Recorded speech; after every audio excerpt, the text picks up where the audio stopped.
Fast forward.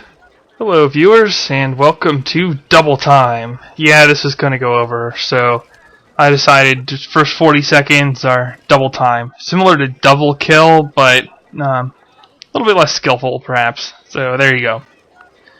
Anyway, I promised in the previous video that I would go over Peter's statistics as an AI, and actually, interestingly enough, I made that same promise in the live commentary that I lost, and then in the subsequent segments forgot to do it.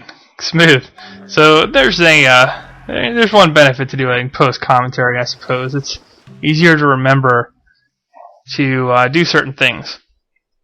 Anyway, Peter has a unit prob of 30, so only he's on par with the likes of Gilgamesh and Zara and them.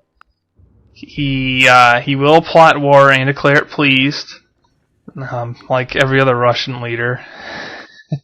And Kathy can be bribed to friendly. But anyway, yeah, only Stalin builds more units than Peter. I'm not even sure. They might be the same. Stalin might be 35. I don't remember.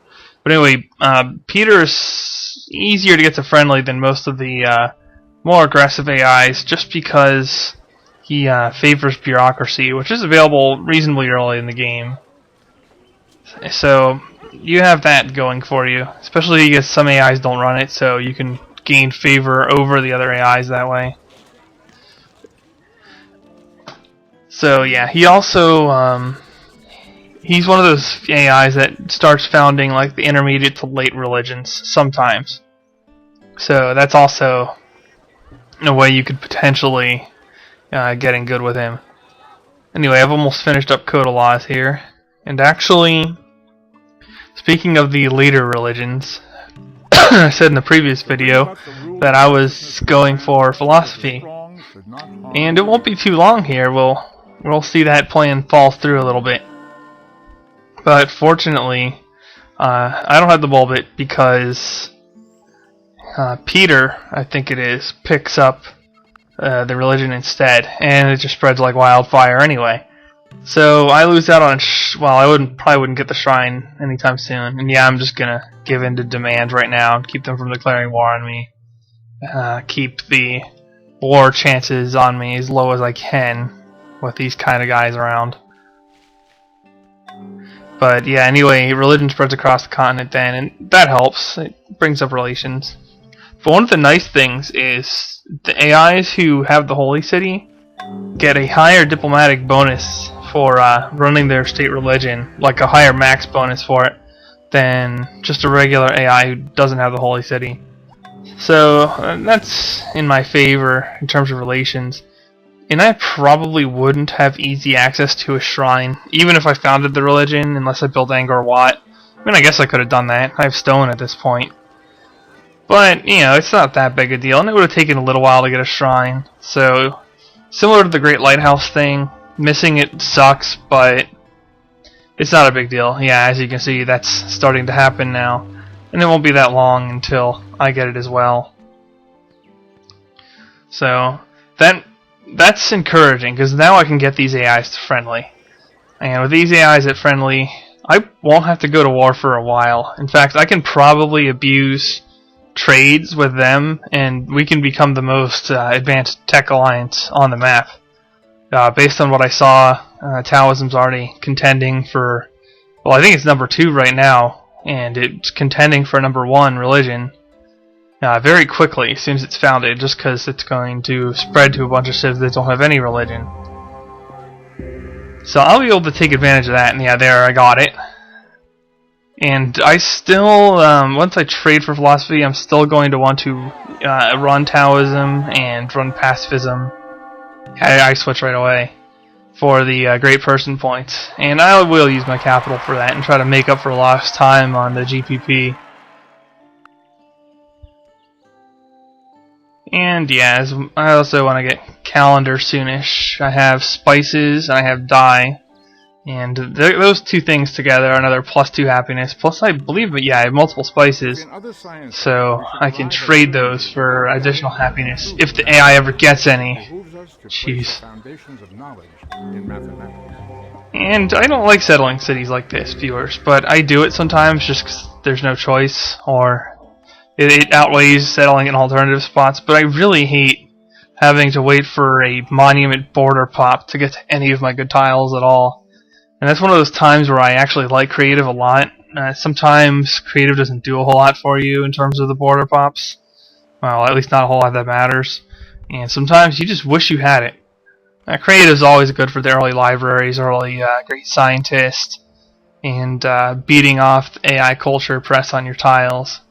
So it's got its early game benefits regardless.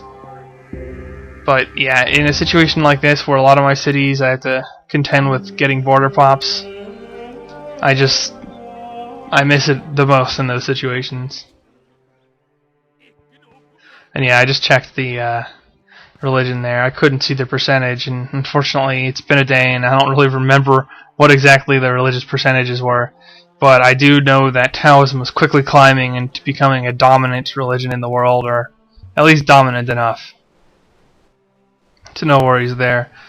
Also, Christianity going means that Apostolic Palace will not be ours, most likely, which is unfortunate. But what can you do?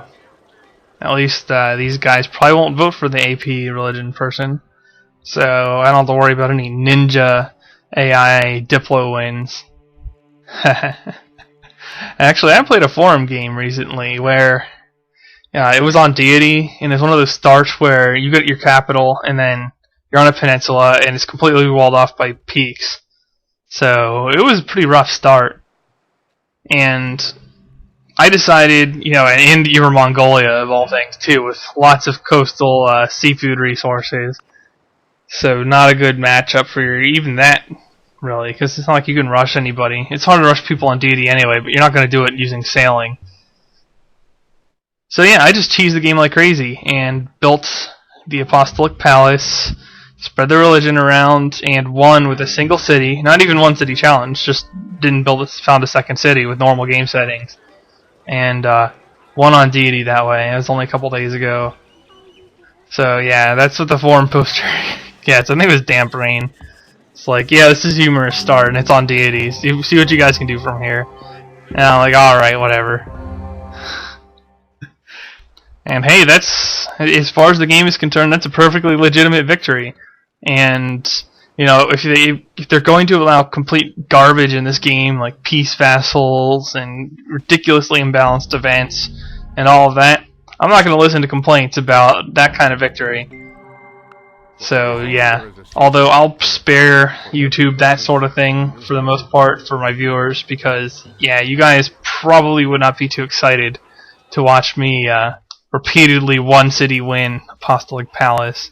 It'd be kind of funny to do it on Deity just to say that I won Deity on YouTube, but it's pretty lame. I don't know if I really want to spend the time recording that and posting it, because that works on every level, pretty much the same way.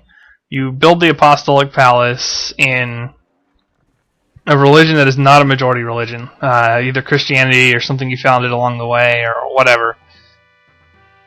Yeah, basically, after you build it in that religion, you switch to one of the majority religions. The AIs all like you.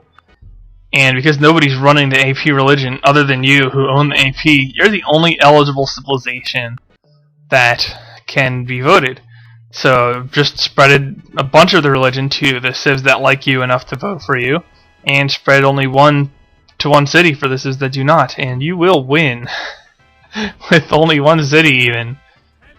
I actually had only one AI vote for me in that Deity game, just Hatchaput, and, well, Hattie for short. That's what I always call her, is Hattie.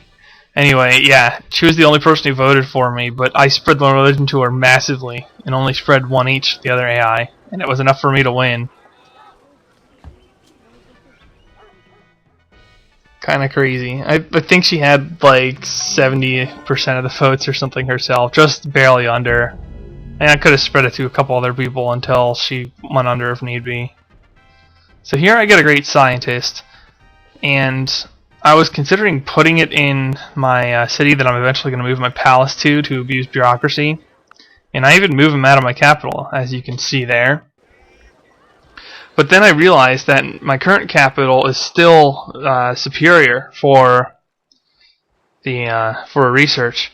And I decide, you know what? It doesn't matter. I'm just going to build 2 academies because AIs that are near me, at least for the moment, are teching slowly. So I don't have any huge incentive to go bulb crazy, I suppose.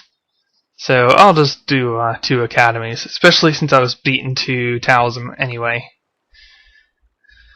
So yeah, as you can see, not doing too bad tech-wise. They're nerfing themselves because they're not in monarchy or hereditary rule. So I'm doing well, and I will see you guys in the next part. Team signing out.